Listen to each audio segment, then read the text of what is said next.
members, here's a very brief presentation on game-based conditioning through some of my experiences and some of the work that across the clubs that I've been fortunate to work with that we've done in this area. There's often some debate of whether they should be or could be used for conditioning purposes, but this is really just an overview. So firstly, let's classify small-sided, medium-sided and large-sided games, because they do have differences, and I'll show you that in a minute. So your smaller spaces, smaller numbers will be small-sided games. Medium-sided games are often used for tactical purposes, and obviously your larger-sided games into your 11v11 or 10v10. So pretty simple in that respect. This is an example of Chelsea. So this is more of a possession-based drill, but I just want you to look at how many touches the players have on the ball, those little sharp changes of direction, those accelerations and also decelerations to slow down and change direction. So as you can see just from this clip, most of the players, if not all, have all had a touch on the ball.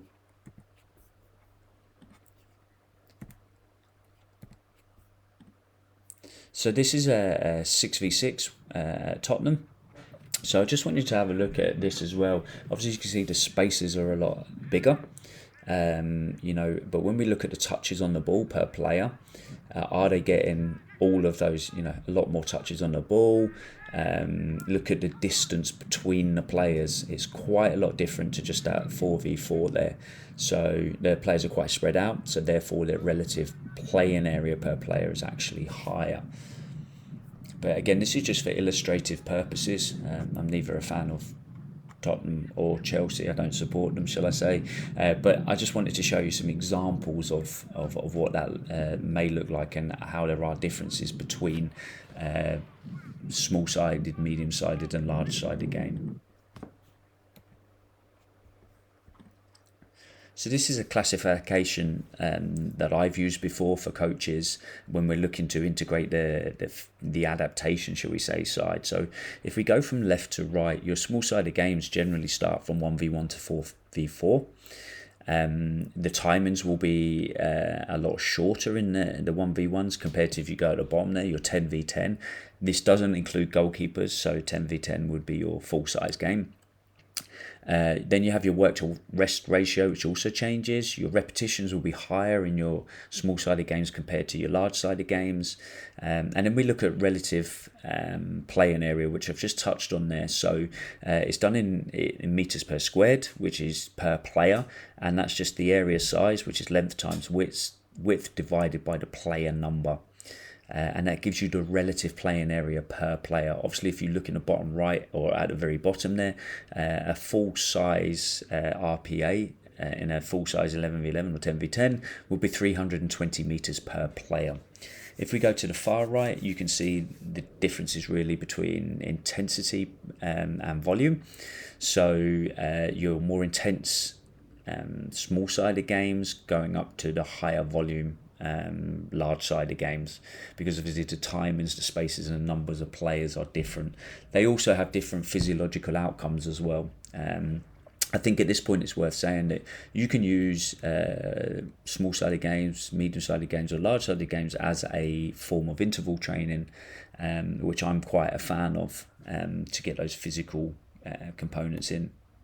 So if we look at heart rate responses as a measure of intensity, and there is a debate about the use of heart rate within intermittent team sports, and I get that, but again, for illustrative purposes, what you can see is your 1v1s are generally sub-maximal as such.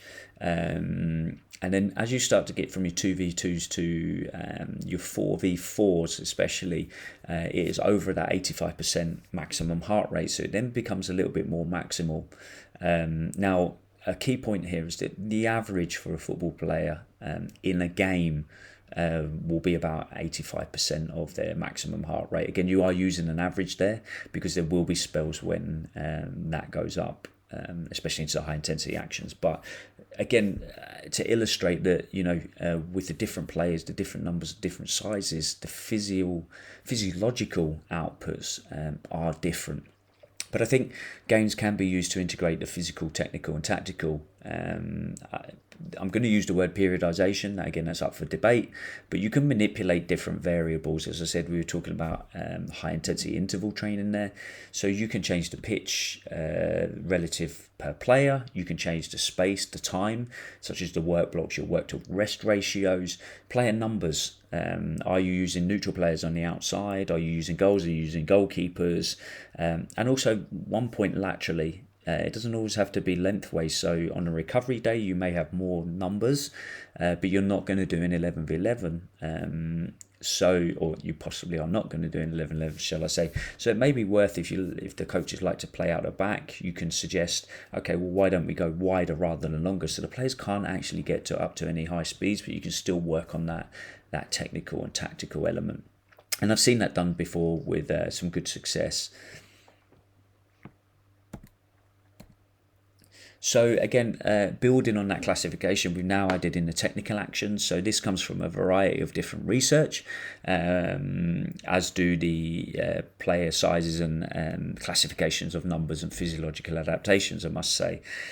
Some examples of what a session might look like there, but also when we go to the far right, you can see those technical actions. So your passes might be higher in possibly not in a 1v1, but if you're using players on the outside, then yes, that's possible. Your 2v2s, 3v3s, you're going to get quite, as you get that space opens up, so 3v3, 4v4s, you might get a little bit more dribbling and tackling shots. But as you can see, as you move through those gears, shall we say, from small-sided to medium-sided to large-sided, they do change, those technical actions. So I think that's something that's worth bearing in mind. So small-sided games, 1v1 to 4v4 in this classification, you're likely to see a higher heart rate, blood lactate accumulation, and a higher RPE, so that perceived exertion from the players. Often 2v2 to 4v4s, you'll get above that 85% maximum heart rate. Which can be a good overload for the players.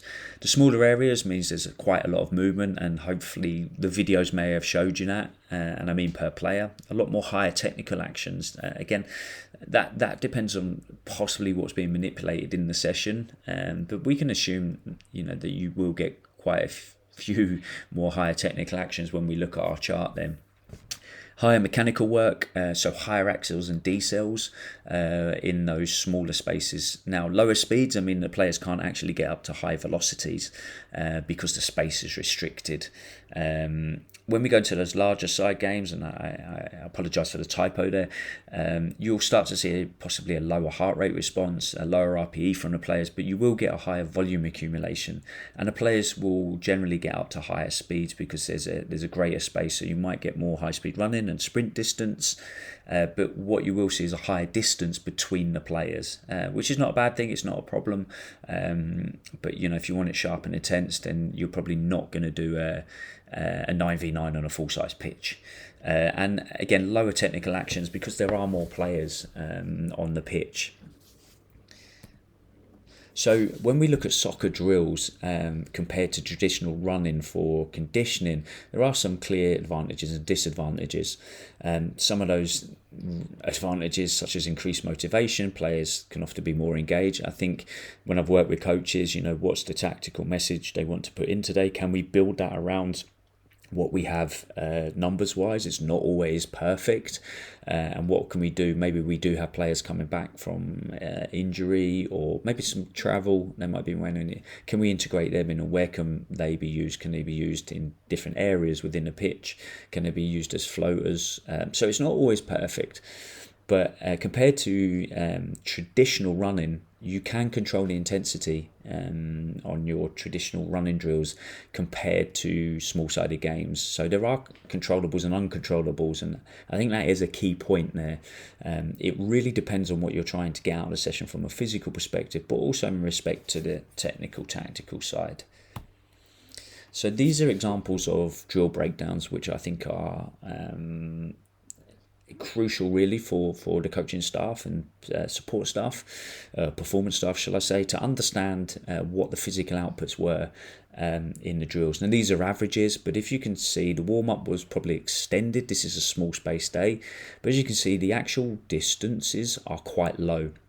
Now the density of that would have been reasonably high because the players are working all of that time. There is maybe the old joke that there's no room for hiding in those smaller spaces, and that some players have told me that. But you can see we also had the conditioning there at the end. Now I can't remember the context of this session, it was quite some time ago, but it's purely just to show you, if you look along the bottom there, we do have higher accels and decels, to try and get those in that session, which is what we were looking for, those smaller spaces and a higher mechanical work session. Now, if you compare that to an 11v11 on a short field, which was probably box to box, there's still quite a lot of space there for the players to move around. So when you look at it there, you can see the high-speed running average is a little bit low, and compared to the other slide, which we were actually conditioning on that day, so that's why the high-speed running was higher. But as you can see, the volume of those drills goes up because the spaces is a lot bigger. So if you look at the 11v11, you had 1,793 meters. Then you look at the possession, 1,139. So they were probably big spaces for the players to work in. So they are going to accumulate a lot more.